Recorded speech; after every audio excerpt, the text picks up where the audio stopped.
Prenez. Halte.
Les enfants, monsieur.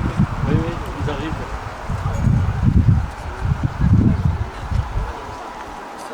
Oui, mais c'est bon.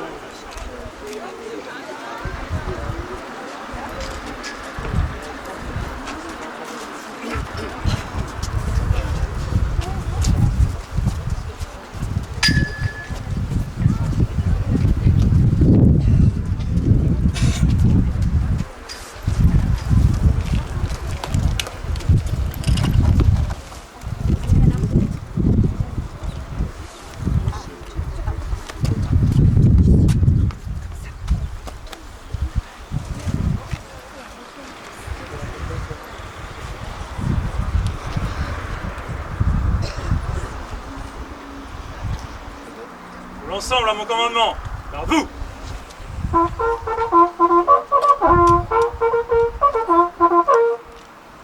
Attention pour les couleurs. Envoyez.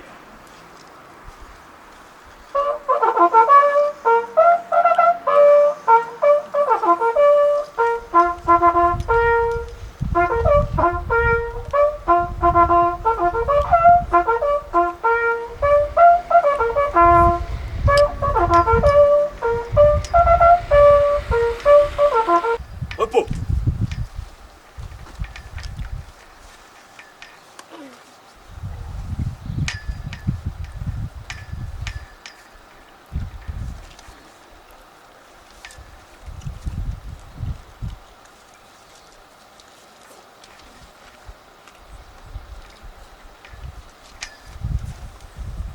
Lecture du message du ministre de l'Intérieur. Garde-vous!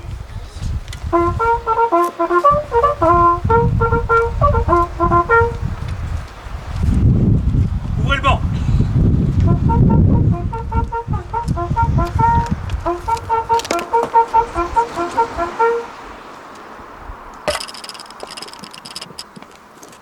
Message de Monsieur Sébastien Lecornu, ministre des Armées, et de Madame Patricia Miralles, secrétaire d'État auprès du ministre des Armées, chargé des anciens combattants et de la mémoire. Il y a 79 ans à Berlin, la France surmontait l'étrange défaite de mai 1940 et l'esprit de collaboration. Le 8 mai 1945, l'Allemagne nazie capitulait. Le fracas des armes se taisait en Europe. Ce jour-là, il faisait chaud sur la France, comme dans le cœur des Français lorsqu'ils ont appris la nouvelle. La guerre est gagnée. Voici la victoire. Ces quelques mots prononcés par la voix du général de Gaulle, qui, depuis le 18 juin 1940, avait poursuivi le combat, ont résonné dans le pays et bien au-delà. La délivrance est là. Et en même temps que les larmes de joie, la douleur fait briller les yeux des Françaises et des Français. Car la victoire, si heureuse soit-elle, n'efface ni la guerre qui a eu lieu, ni ses ravages et ni ses morts. Des ruines de Rennes et de Saint-Malo, aux plages de Normandie et de Provence, d'Oradour-sur-Glane, aux monuments aux morts, sur lesquels on grava bientôt de noms nouveaux. C'est dans un silence de mort que résonnent les premiers cris de la libération. Dans le silence des murs d'Isieux et de celui de toutes les maisons dont les habitants furent assassinés.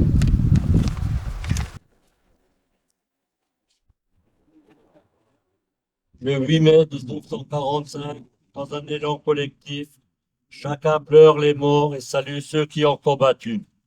79 ans après, réunis devant nos monuments aux morts, nous leur rendons un même hommage. Nous nous souvenons de ceux de 40 et de leurs efforts héroïques, à Montcornet, à Saumur, à Narvik ou dans les Alpes. Nous nous souvenons des hommes et des femmes qui ont refusé d'abandonner la patrie à ceux qui l'avaient occupée et à ceux qui l'avaient trahi. Résistants, ils s'étaient engagés sans calcul, sans garantie, mais résolus à vivre libres ou à mourir. Nous nous souvenons des combattants des forces françaises libres, venant de France, d'Afrique, des Outre-mer et d'ailleurs. Ils étaient soldats, légionnaires, aviateurs, tirailleurs, marsouins ou marins. Ils sont arrivés sur les plages de Normandie, de la Provence, après des glorieux combats de Bir Hakeim, de Koufra, dans les sables des déserts d'Afrique et du Levant, à Monte Cassino. Ils débarquaient en France, guidés par la liberté qu'ils aimaient plus que leur propre vie. Ils se sont battus et n'ont jamais plié. Nous nous souvenons du soutien décisif de nos alliés d'alors, de ces combattants partis à l'assaut de l'ennemi côte à côte avec les Français libres, de ces millions d'hommes et de femmes qui se sont unis pour rater la victoire. Nous nous souvenons également de toutes les victimes civiles qui payèrent un immense tribut. Elles trouvèrent la mort dans des exactions de l'occupant ou les bombardements de l'invasion ou de la libération. Nous nous souvenons des victimes de la déportation politique et raciale. Dans les camps de concentration et dans les camps de la mort, nous nous souvenons des Juifs, tziganes, homosexuels, handicapés physiques ou mentaux, haïs et assassinés simplement parce qu'un jour ils étaient nés. Nous nous souvenons aussi de ces Français et de ces Françaises d'Alsace ou de Moselle, enrôlés malgré eux dans l'armée de l'occupant, sous un drapeau qui n'était pas le leur. Il y a 79 ans, la France et l'Europe avaient perdu leur innocence. Et c'est avec la conscience grave du passé que chacun se mit à imaginer des jours heureux. Avant même la fin de la guerre, de nouveaux défis se faisaient jour, de nouvelles ambitions aussi. Une ambition politique partagée par toutes les forces qui avaient contribué à la libération et qui, rassemblées autour du général de Gaulle, avaient formé un gouvernement provisoire. L'ambition de l'établissement de la démocratie la plus large, car les peuples avaient compris, par les armes et par le sang versé, que le nationalisme est un fusil chargé. Tous présentaient déjà que la construction européenne serait nécessaire au salut de l'Europe. Une ambition sociale, celle de la sécurité sociale, du droit au travail, de la sécurité de l'emploi, celle qui a donné à tous les enfants la possibilité de bénéficier de l'instruction et d'accéder à la culture, pour que soit ainsi promue une élite non de naissance, mais de mérite. Une ambition économique qui, ne se limitant pas à la reconstruction, a offert à notre pays les moyens de son indépendance et de sa prospérité. De la guerre du 8 mai 1945, nous avons conservé une mémoire. Celle-ci s'est nourrie de l'histoire des combats de la France libre et de la résistance, comme de celle de la déportation et de la collaboration. Cette mémoire est notre héritage autant qu'une leçon. Depuis 79 ans, nous ne l'avons pas oubliée. Pour toujours, elle nous anime. Vive la République, vive la France.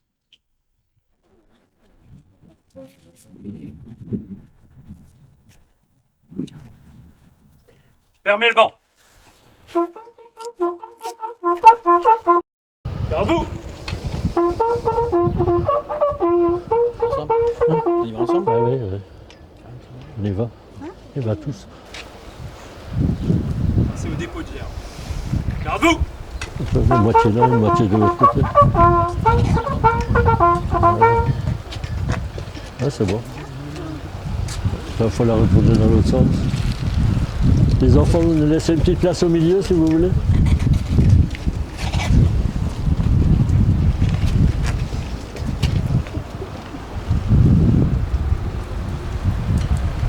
C'est bon, on peut y aller.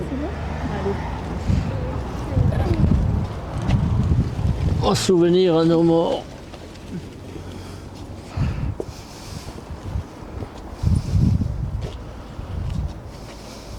Au banc.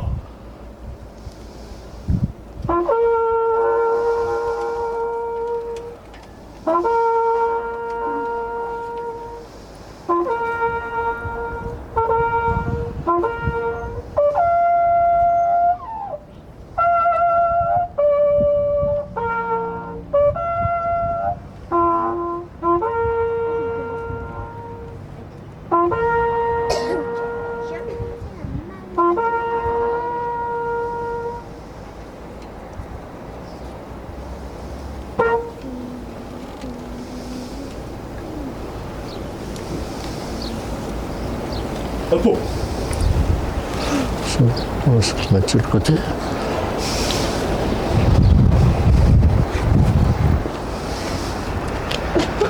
Citation des morts pour la patrie. Vers vous.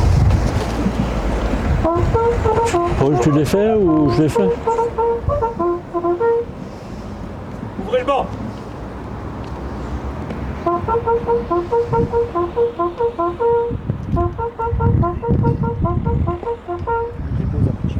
Ouais, ouais. Alors pour les morts de la guerre 14-18, Bechler, Alphonse. Les enfants, ils vont remettre des bougies. Vous les posez sur le haut du monument, s'il vous plaît. Alors Broker, Pierre. Christ, Joseph. Frion, Joseph. Freligère, Bernard. Freligère, Jean. Gasnier, Jean. Gasnier, Antoine. Grosse, Auguste. Gunther, Martin. Hartmann, Antoine. Frion, Edmond. Hartmann, Louis. Carleskin, Jean. Carleskin, Michel. Carleskin, Victor. Mazeran, Antoine. Rabot, Joseph. Rouchemeyer, Joseph. Stein, Victor. Schleininger, Georges. Thierry, Eugène. Et Thomas, Paul. Et Frion, Joseph. Pour la guerre 39-45. Bechler, Alphonse. Beauce, Philippe. Clause, Édouard. Dastillon, Nicolas. Fixari, Gabriel. Freismuth, Léon. Gassman, Camille. Geoffroy Joseph, Holtz Joseph, Knittel Alphonse, Mathis Jeanne, Muller Arthur, Ottinger Joseph, Reimann Georges, Alter Alphonse, Schaeffer Marcel, Unterreiner Étienne. Disparu Rose Raymond, Schnebelen Auguste et Stein Paul. Et pour la compagnie d'Indochine, Bach Jean et Thierry Roger.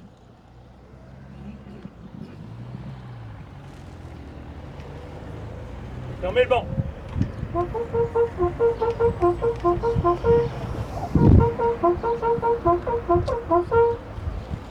Repos.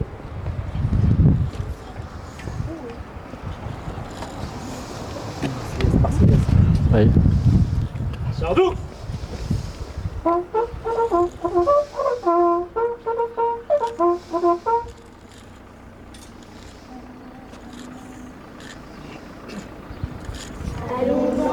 De la patrie.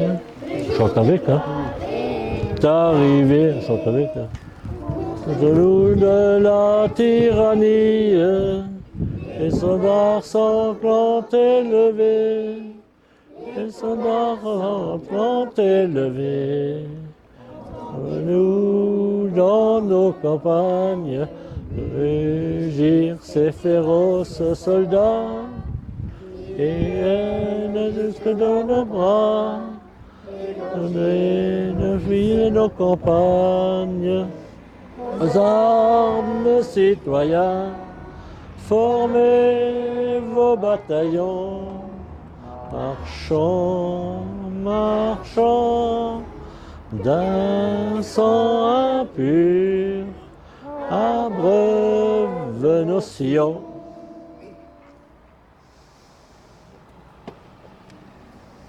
Repos.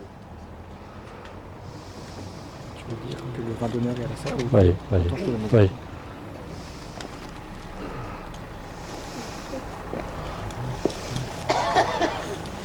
Alors on va se diriger en cortège vers la salle des fêtes où vous êtes tous invités au vin d'honneur. Merci. Les porte-drapeaux en premier, les pompiers vont suivre.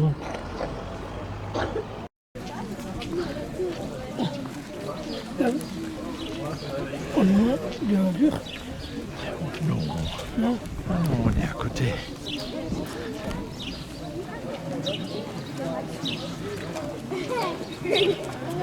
Alors, à pied ou en voiture à la salle?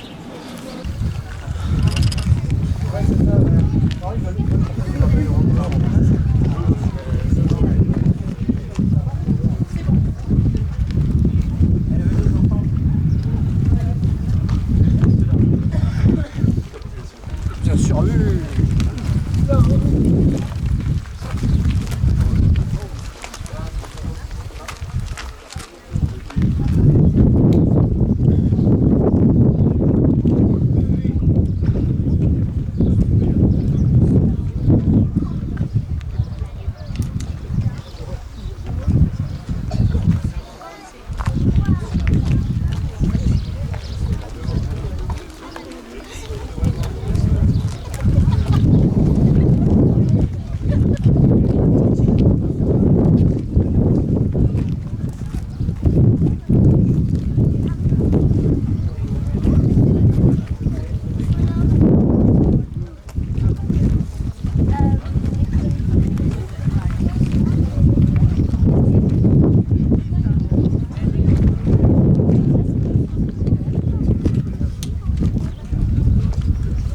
Moi, je suis pour d'impôt. Et alors, tu fais combien de temps? Là, pour 10 ans au moins. Enquête depuis 39, pardon. Ça fait combien de temps que tu as la médaille là? La médaille, 10 ans. À peu près. 39 ans pompier, 30 ans de en retraite et 30 ans de pompier officiel. Rappelle-moi ton nom et ton prénom. Casman Gilbert. Voilà. Merci. De rien, c'est moi. À plus.